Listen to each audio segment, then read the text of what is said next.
Salve, salve! Sejam muito bem-vindos a mais uma edição do podcast Touros e Ursos, o podcast do seu dinheiro. Eu sou Vinícius Pinheiro e quem me acompanha no bate-papo hoje é a Júlia Vilchen. Como é que vai, Júlia? Tudo bem?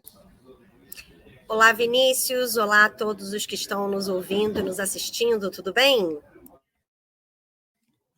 Tudo bem, Júlia. Bom, vamos aqui para mais um bate-papo, mas antes eu vou aqui passar os nossos recados tradicionais e lembrar para todos que o nosso podcast está disponível nas principais plataformas. Estou falando, é claro, do Spotify, do Apple Podcasts, do Overcast. Alô, pessoal do Overcast, um abraço para vocês. Também do Radio Public, que eu citei aqui na última edição, que provavelmente deve ser o tocador do Vladimir Putin. Bom, além das plataformas, o nosso podcast também é transmitido para o YouTube. Então, se você está nos assistindo, manda aquele alô nos comentários, curte a gente e, claro, segue o nosso canal lá no YouTube também. Bom, por falar em Putin e Radio Public, Júlia, o tema do nosso podcast não podia ser outro. Nesta sexta-feira, a guerra entre Rússia e Ucrânia completa um ano e, claro, se trata de um infeliz aniversário. Não temos nada para comemorar. E é claro que, se a gente voltar no tempo, 365 dias, eu diria que poucas pessoas apostavam que haveria um conflito. E mesmo aqueles que apostavam, poucos deles acreditariam que ele duraria tanto. E olha, me arriscaria dizer que um deles é o líder russo Vladimir Putin. Ele imaginou provavelmente que pegaria uma Ucrânia fragilizada e um Ocidente dividido, mas não foi o que aconteceu. E temos aí dois personagens que contam um pouco dessa história, um contraponto ao Vladimir Putin. O primeiro deles é o presidente da Ucrânia, Volodymyr Zelensky, que vem liderando a resistência ucraniana de uma forma surpreendente, na minha opinião, Júlia, porque antes da guerra ele era mal conhecido, um personagem que ninguém conhecia, e os poucos que o conheciam provavelmente foram aqueles que assistiram uma série na qual ele, como um ex-comediante, interpretava justamente o presidente da Ucrânia. Então, a maneira como ele vem se comportando foi uma das surpresas desse conflito. E o outro personagem dessa guerra é o Joe Biden, que acabou liderando essa resistência e esse contraponto do Ocidente, enviando armas para a Ucrânia. Também acho que essa união do Ocidente em torno da Ucrânia talvez tenha sido outro ponto que surpreendeu o presidente Vladimir Putin. Do outro lado, claro, a gente tem a China, que acaba equilibrando esse xadrez a favor da Rússia, e talvez a Rússia tenha ainda bala na agulha, se a Rússia ainda tem bala na agulha para resistir a esse conflito, e todas essas consequências para a economia do país, certamente isso se deve muito à China. Mas, Júlia, vou passar para você aqui, só fiz uma breve introdução, porque eu entendo que tem muito para falar sobre essa questão geopolítica e queria saber um pouco mais de você, e queria que você falasse um pouco para o pessoal que está acompanhando a gente, o que a gente pode esperar e o que a gente já pode deduzir de consequências geopolíticas dessa guerra, né? Quais são as marcas desse conflito que a gente está vendo até agora e para onde vai, né? Para onde vai esse mundo em conflito? Vini, a gente já está vendo esse processo acontecer e a gente deve continuar vendo.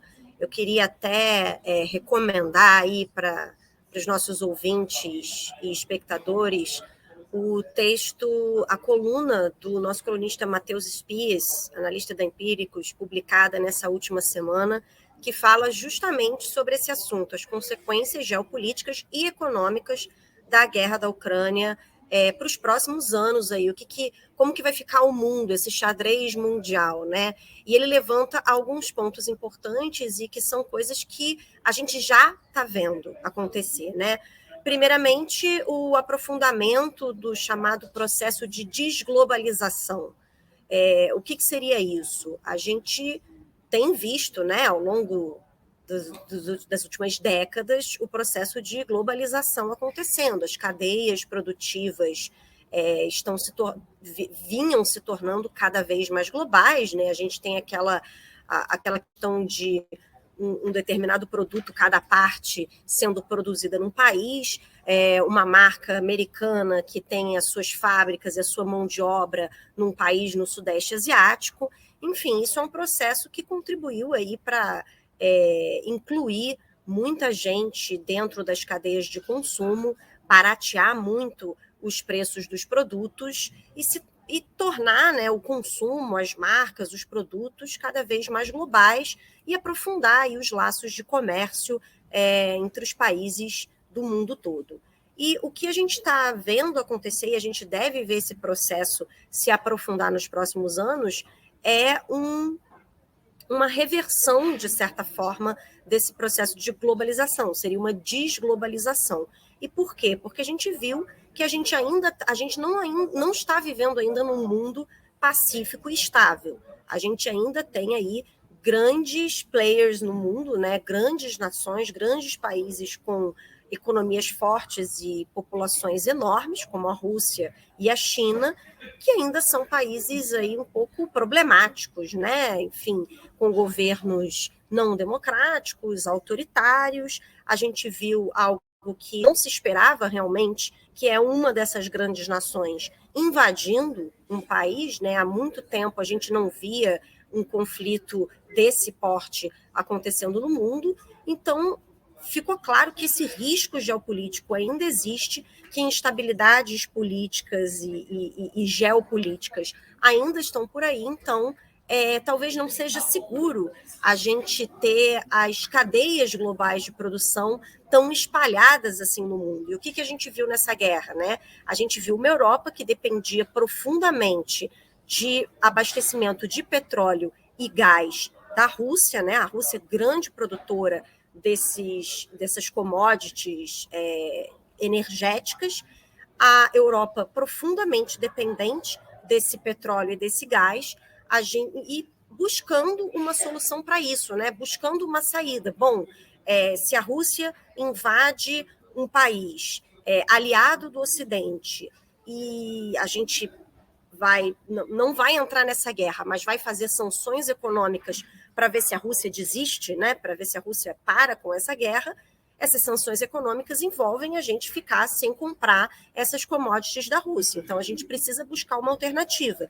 E o que a gente viu foi justamente os países europeus buscando alternativas para esse abastecimento e tendo êxito, né? Eles tiveram sucesso, eles conseguiram comprar de outros países, eles conseguiram buscar outras fontes, eles conseguiram armazenar, né, combustíveis fósseis, e com isso a gente viu aí justamente acontecendo esse movimento de desglobalização. Bom, então eles não dependem só da Rússia, eles podem buscar em outras fontes, eles podem produzir em si mesmos. A gente vai ver cada vez mais os países buscando produzir internamente e utilizar a própria mão de obra para não depender de nações, digamos assim, mais complicadas geopoliticamente. E esse processo tem tudo para continuar na Europa, tem tudo para ser um processo também que os Estados Unidos vai empreender e possivelmente comandar.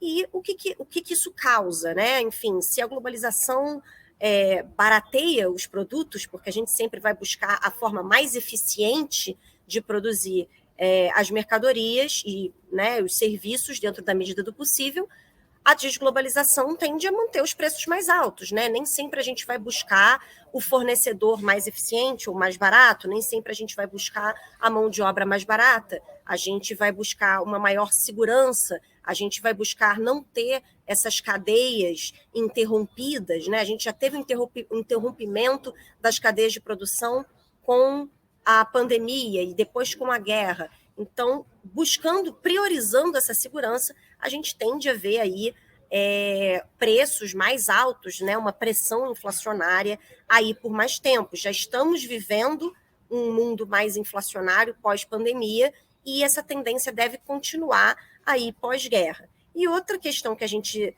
já está vendo e deve continuar a ver é o aumento dos gastos com defesa, né? Os gastos militares por parte dos países, principalmente os mais desenvolvidos, sobretudo os membros da OTAN. A aliança já apontou, né, que essa deve ser uma prioridade, aí numa cúpula recente, apontou que o aumento dos gastos com defesa deve ser uma prioridade aí para os próximos anos, porque as ameaças que vão contra aí os valores da OTAN ainda são bastante reais, vide essa invasão da Rússia à Ucrânia. E, de fato, a maioria dos países que fazem parte da OTAN gasta menos do que o limite de 2% do PIB com defesa, né, com gastos militares, incluindo aí nações como a Alemanha, França, Itália e o Canadá. Então, a gente deve esperar que esses países aumentem esses gastos, e aumentar gastos significa mais investimentos, significa um aquecimento econômico e, consequentemente, uma pressão inflacionária maior também. Então, um mundo em desglobalização e com mais gastos militares é um mundo potencialmente mais inflacionário e com juros mais altos, que vem a se somar ao processo, a essa herança da pandemia de Covid, também inflacionária e de juros altos, que a gente está vendo. Então, a gente vai ver aí uma coisa encavalar na outra. É um mundo que traz essa questão aí dos preços e dos juros altos muito forte, Vini. Júlia, até você já respondeu aí boa parte da questão econômica que está relacionada com esse conflito.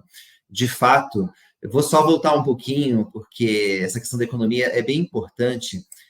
No Yuval Harari, né, que é um dos grandes pensadores da atualidade, uma das previsões um dos erros de previsão que ele cometeu foi justamente de que ele imaginava que o mundo não teria mais grandes conflitos armados. E uma das explicações para a teoria dele de que o mundo não teria mais grandes conflitos armados era justamente por conta da globalização e da dependência econômica entre os países. Então, antes da guerra, pensava-se que a Rússia não seria inteligente da parte do Putin e da Rússia comandar uma invasão a outro país como a Ucrânia, porque as consequências econômicas para o país seriam desastrosas. Então, ele teria que pensar aí 2, 3 vezes antes de tomar uma decisão desse tipo.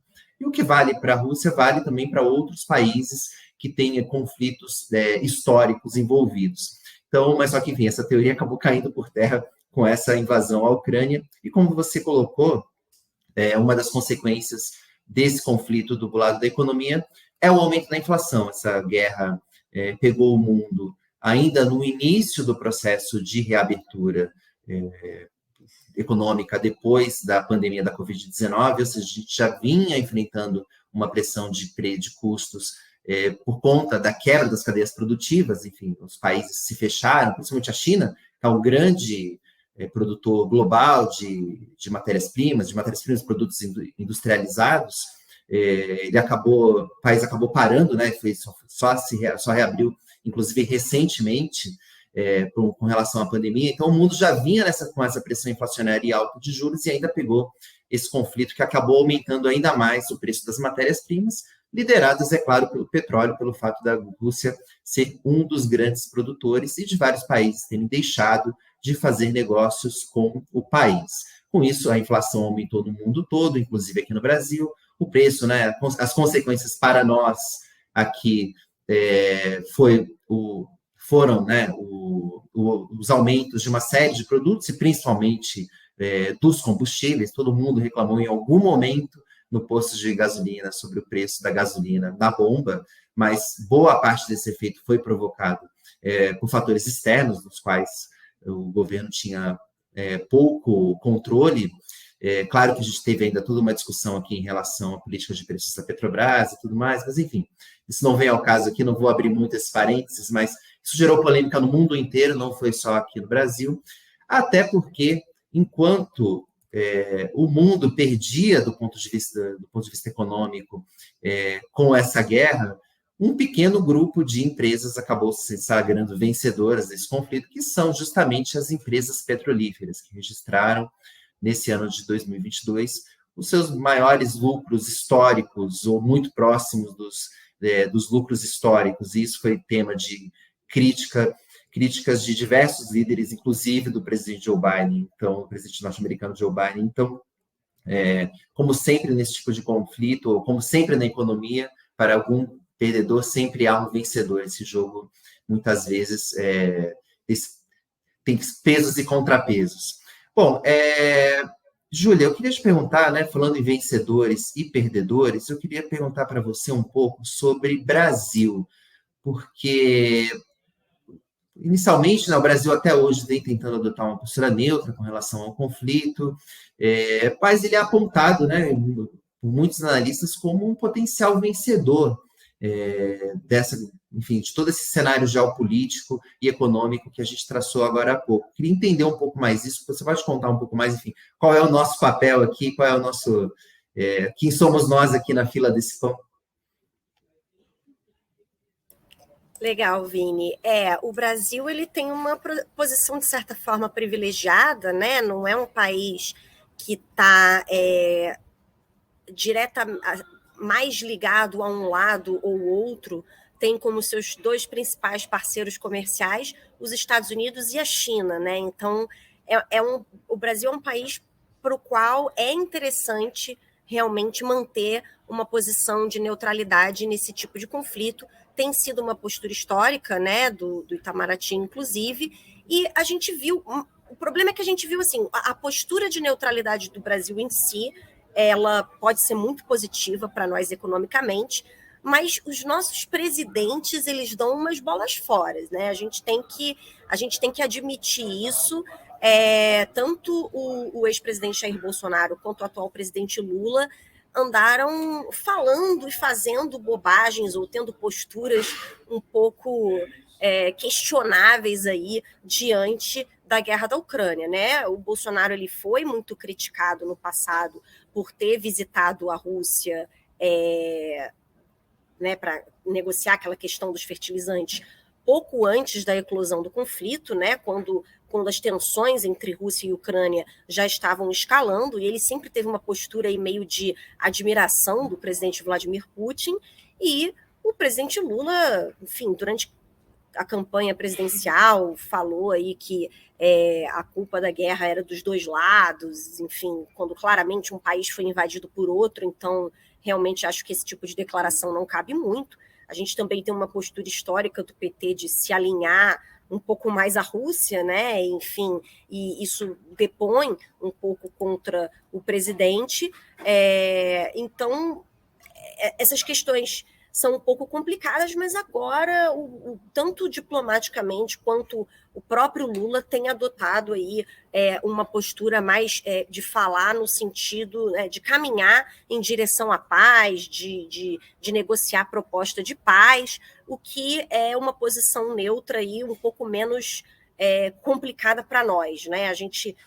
O Brasil não quer se comprometer com nada, mas também não quer se complicar, né, para não acabar sofrendo nenhuma sanção. Inclusive, no final de janeiro, né, o Brasil deixou de atender um pedido da Alemanha para enviar munição que poderia vir a ser usada pela Ucrânia na guerra, justamente para preservar a sua posição de neutralidade, e acabou também sendo uma postura criticada por alguns, né? Enfim, mas agora o Brasil tem falado nesse sentido, né, de paz. A gente viu aí recentemente o Brasil contribuir para uma resolução da ONU que fala justamente sobre cessar-fogo, cessar das hostilidades dos dois lados e retirada das tropas da Rússia e da Ucrânia. E o Brasil votou a favor dessa resolução da ONU, enquanto outros países emergentes, né, inclusive outros BRICS, como a Índia e a China, se abstiveram, né? E o Brasil votou a favor dessa resolução que fala sobre paz e retirada das tropas russas da Ucrânia. Então, a gente está indo nessa direção de neutralidade, mas de paz, enfim, de cessar do conflito, e da Rússia também dar um passo atrás, né? Então, um pouco nesse sentido. Agora, em relação à economia, né, o Brasil pode ser um beneficiado por essas consequências que eu mencionei da guerra, né, desglobalização, aumento de gastos militares e tudo mais, porque o Brasil, justamente por ter essa posição mais neutra, por não estar diretamente envolvido no conflito, por não estar tão ligado assim a um lado ou ao outro, né? A gente vê, por exemplo, a Índia e a China pendendo muito mais para o lado da Rússia. O Brasil não. O Brasil está numa posição um pouco mais ao centro, globalmente, nesse sentido, o que torna o Brasil um bom destino, por exemplo, para investimentos de países que não queiram se envolver com o inimigo, vamos dizer assim, né? Esses investimentos migrarem para o Brasil. O Brasil é um país pacífico, relativamente estável politicamente, não muito envolvido nem com o Ocidente, né, o lado que a gente chama de Ocidente, nem com esse lado mais autoritário de China e Rússia, né, meio equidistante dos dois, pode ser um destino para investimentos e, né, fornecer até uma alternativa de mão de obra mais barata para países desenvolvidos, uma alternativa a, por exemplo, uma China que está mais ligada à Rússia. Então, a gente está numa posição aí privilegiada. Se a gente vai saber aproveitar essa nossa posição, é outra história. Mas podemos aí nos destacar nesse novo cenário internacional em que os países, as grandes nações vão estar aí evitando os seus inimigos, vamos dizer assim, Vini. Júlia, você falou tudo. Vamos ver se a gente vai conseguir se aproveitar desse momento. Acho que tem um outro fator ainda em relação ao Brasil, que foi o fato de que o país ficou de fora do circuito internacional nos últimos 4 anos, diante da política do ex-presidente Jair Bolsonaro.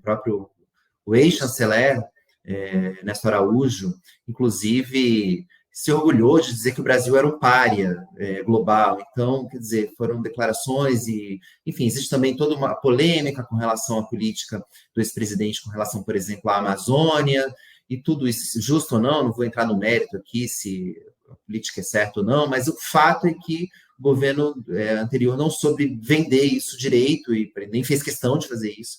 E tudo isso acabou tirando o Brasil do circuito internacional dos últimos anos. O Brasil acabou sendo muito, nos últimos anos, comparado a países como Turquia, Hungria, e ficar nesse grupo nunca é muito legal.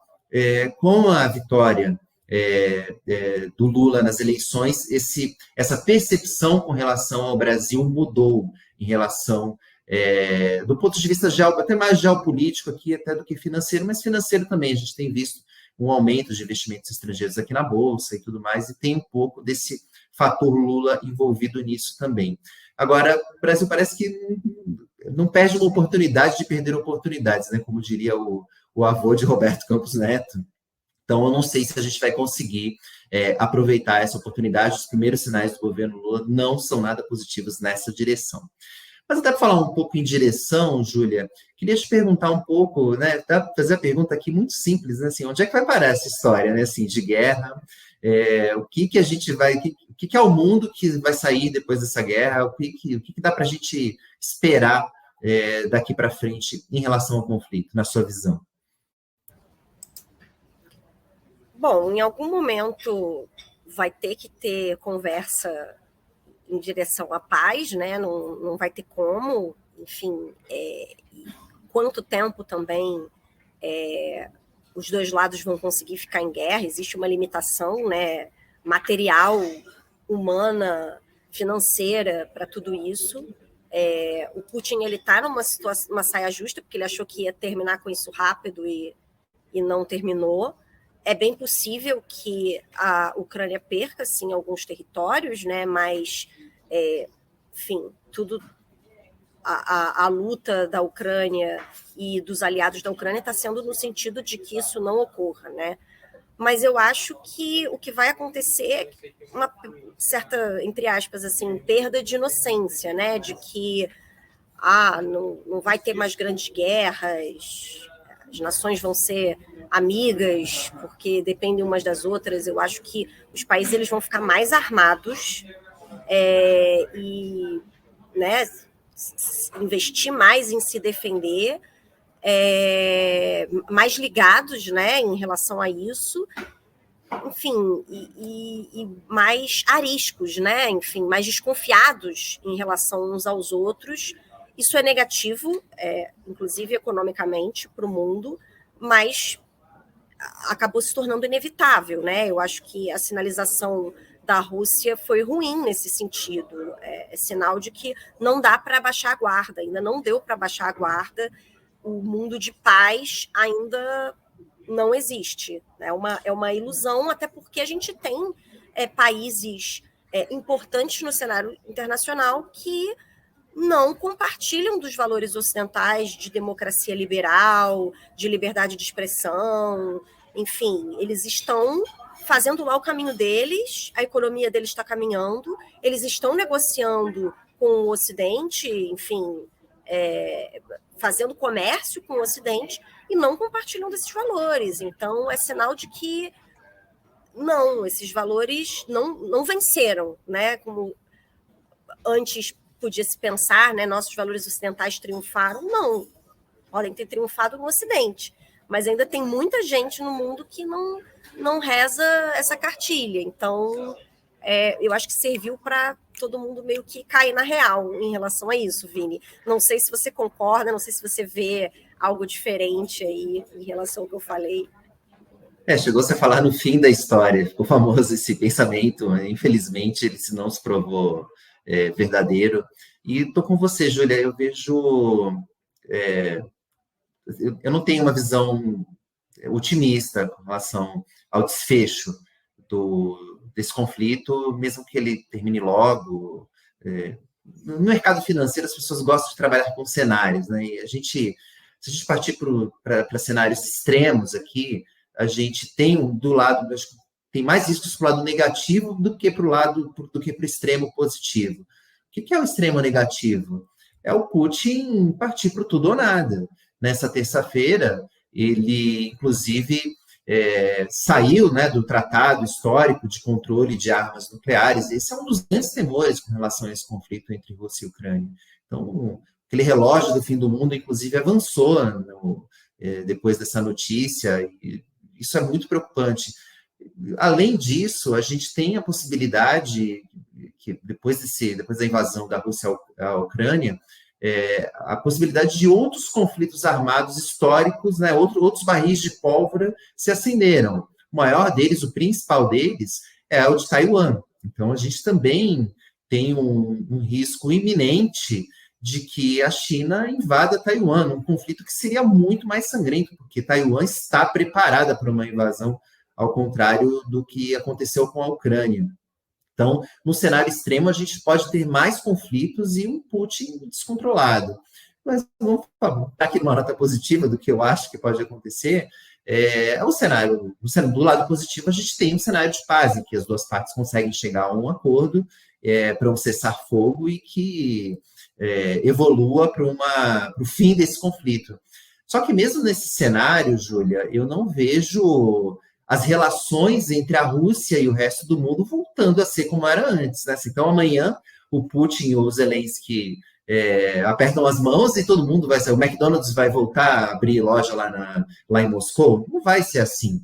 Então, mesmo do lado positivo, eu vejo ainda um mundo com cicatrizes desse conflito, que vão demorar, assim, mesmo que a gente termine nos próximos dias nesse conflito, que não é o cenário mais provável, o mundo vai sair dessa guerra com cicatrizes e a gente só não sabe a extensão delas. Então, realmente, infelizmente, o cenário é complicado. Bom, nós vamos passar aqui para a segunda parte do nosso programa, que é a parte dos touros e ursos, né, que a gente elege aqui.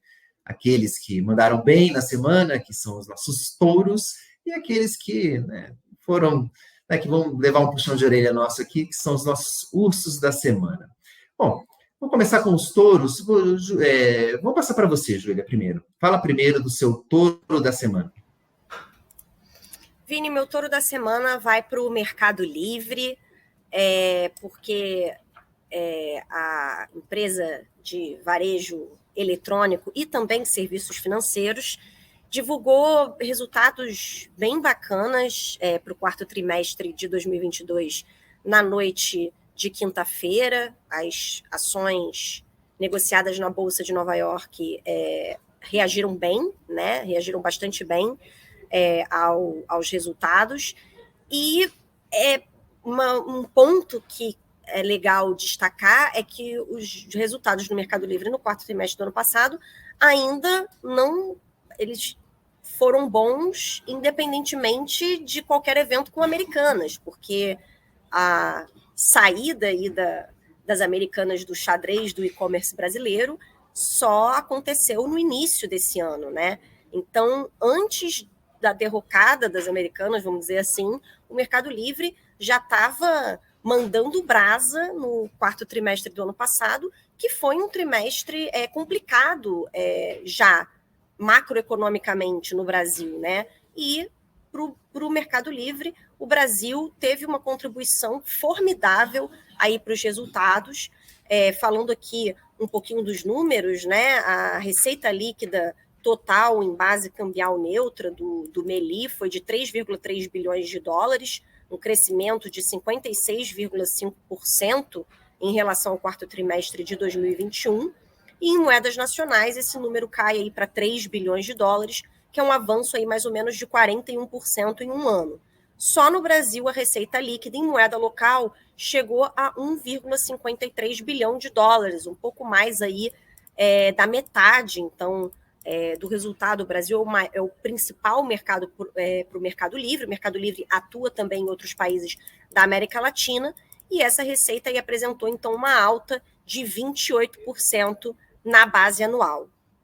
A gente também viu um crescimento, né, para o Mercado Livre de 22% em um ano do volume vendido de mercadorias aqui no Brasil e um crescimento de 70% do lucro bruto e uma reversão, né, de prejuízo em lucro líquido do quarto trimestre de 2021 para o quarto trimestre de 2022. O lucro líquido aí foi de 165 milhões de dólares para o Meli. Com isso, a gente viu aí as ações do Meli lá em Nova York avançando mais de 5% no aftermarket depois da divulgação desses resultados. E não teve uma bala de prata, assim, né? O Mercado Livre falou, né, no release de resultados que não teve assim um grande fator que fez o resultado brilhar no final do ano passado. Enfim, simplesmente foi uma conjunção de fatores.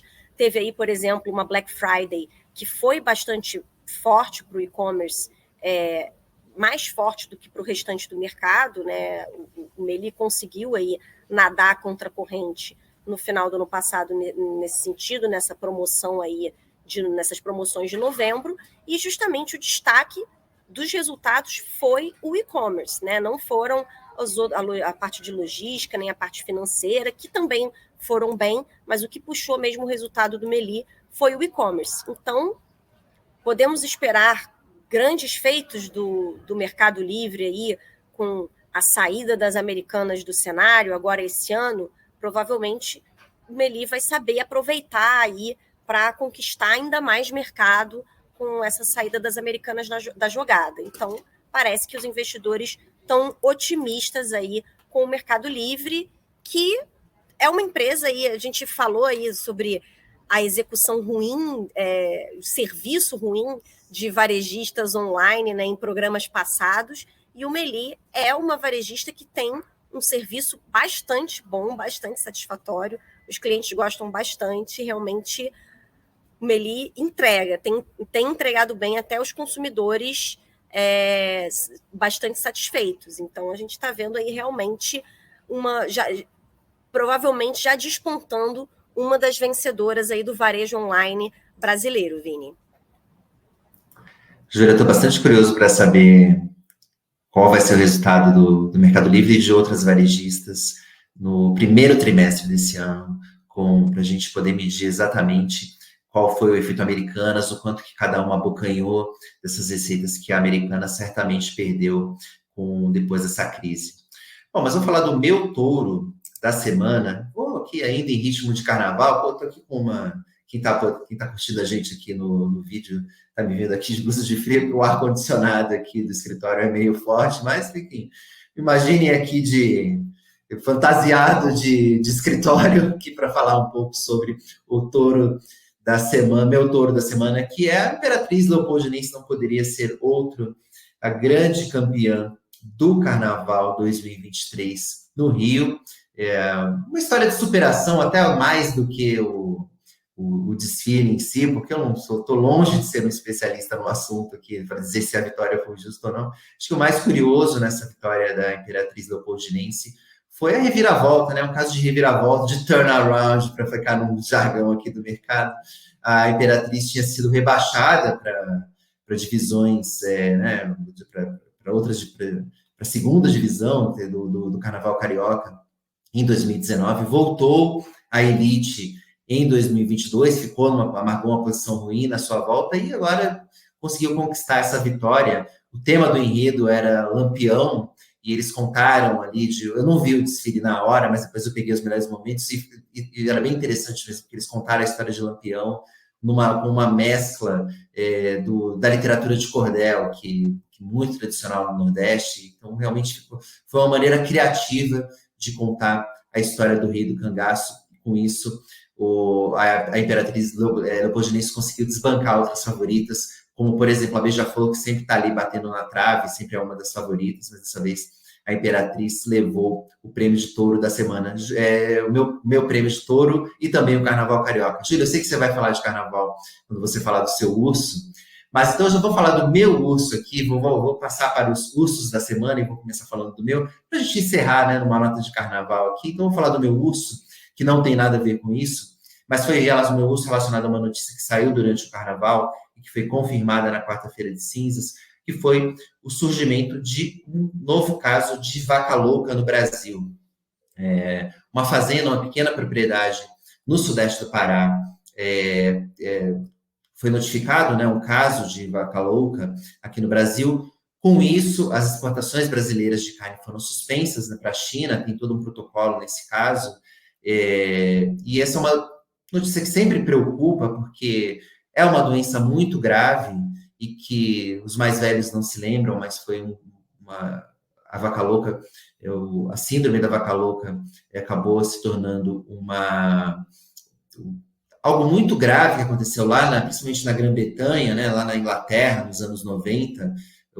É uma doença que atinge os animais, mas que é transmissível para os seres humanos, né, que se alimentam da carne dos animais infectados.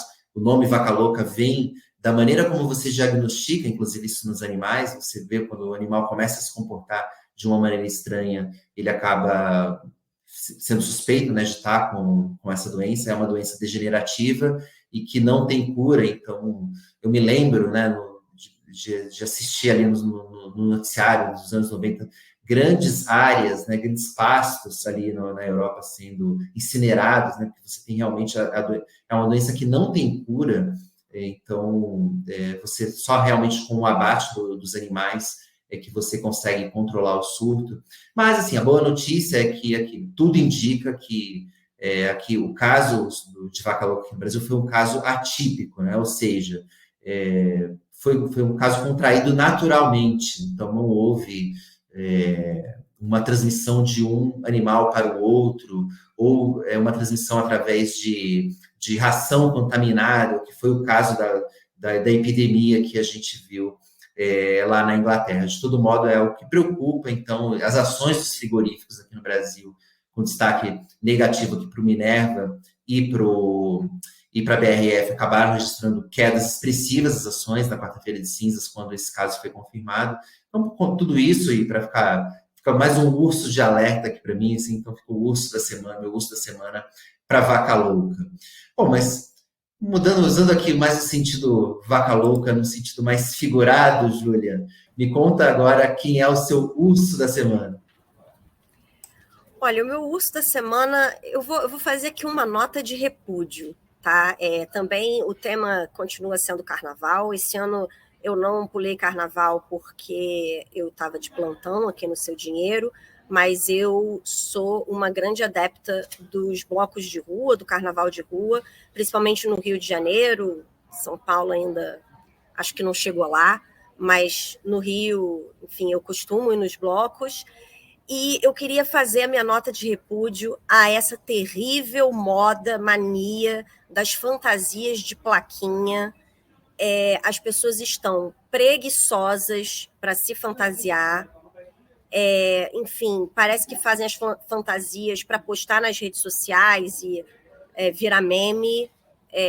Mas em vez de fazer uma boa fantasia capaz de virar um meme pela fantasia, simplesmente escreve alguma bobagem numa plaquinha, coloca no pescoço e sai no bloco. É horrível. Isso, na minha opinião, é uma degeneração do objetivo do carnaval de rua, empobrece o carnaval de rua. Eu queria deixar bem claro aqui o meu repúdio à fantasia de plaquinha. Eu espero que essa moda acabe, que nos próximos anos não tenha mais essa bobagem. Não sei se isso é porque também as pessoas hoje em dia viraram fiscal de fantasia alheia nas redes sociais, estão uma chatice também isso, mas enfim, melhorem, foliões, melhorem, vamos nos fantasiar, também nada de sainha de tule e glitter na cara, só isso não basta, vamos nos fantasiar direito, entendeu? Porque carnaval nesse país é coisa séria. Eu queria deixar esse recado aqui, a minha nota de repúdio e meu desabafo de revolta, Vini. Ô, Júlia, concordo com você. Tá parecendo. Eu estava vendo algumas fotos nas redes sociais. Eu não estava de plantão, mas eu também não sou um grande adepto do carnaval de rua. Inclusive, ouvi muito rock pesado durante esses dias de carnaval para tentar abafar o som dos trios. Mas para mim tava mais algumas fantasias, não parece de carnaval, parece mais aquelas que as pessoas correm na São Silvestre, sabe? Assim, a pessoa põe uma placa, põe um aviso e sai para a rua, sabe? Assim, então concordo com você, vamos ter uma produção melhor aí dessas fantasias. E eu só me lembrei de uma outra história agora, antes da gente encerrar, que ainda relacionado à Imperatriz Leopoldinense, um fato curioso sobre a escola foi que depois da vitória da Imperatriz no Carnaval, as pessoas lembraram, né, de um incidente que aconteceu no começo do ano, que a Imperatriz acabou envolvida ali de forma indireta, que foi quando aquela apresentadora Antônia Fontinelli criticou o traje da primeira-dama, da Janja, na posse do presidente Lula. Ela comparou, na ocasião, a roupa da Janja a um traje da velha guarda da Imperatriz Leopoldinense, ainda falando que, né, nem era a velha guarda da Mangueira, nem era a velha guarda da Portela, era da Imperatriz Leopoldinense, menosprezando a escola, e agora a escola ganhou o carnaval. Então, assim, mais um motivozinho aqui para dar meu touro também da semana para a Imperatriz Leopoldinense, também falando um pouco aí de trajes de fantasia, para ficar um pouco aí também do tema do seu gosto da semana. Bom, gente, com isso a gente encerra, né? Mais uma edição do podcast Touros e Ursos. Júlia, obrigado pela sua presença. Vamos ver se no ano que vem, então, você não está de plantão no carnaval e também sai produzido. Então, tem um compromisso também de sair também com uma boa fantasia no carnaval do ano que vem. Eu sempre saio montada, eu tenho compromisso com a fantasia do início ao fim do dia, sem a maquiagem escorrer na cara. Esse é o meu compromisso com o carnaval. É isso aí, gente. Muito obrigado mais uma vez por acompanhar a gente. Bom, com isso a gente põe um ponto final nessa edição. Não se esqueçam de curtir aqui esse vídeo, seguir a gente no Spotify, nas plataformas de áudio e também no YouTube. Também acessem seudinheiro.com. Aquele abraço e até o próximo programa.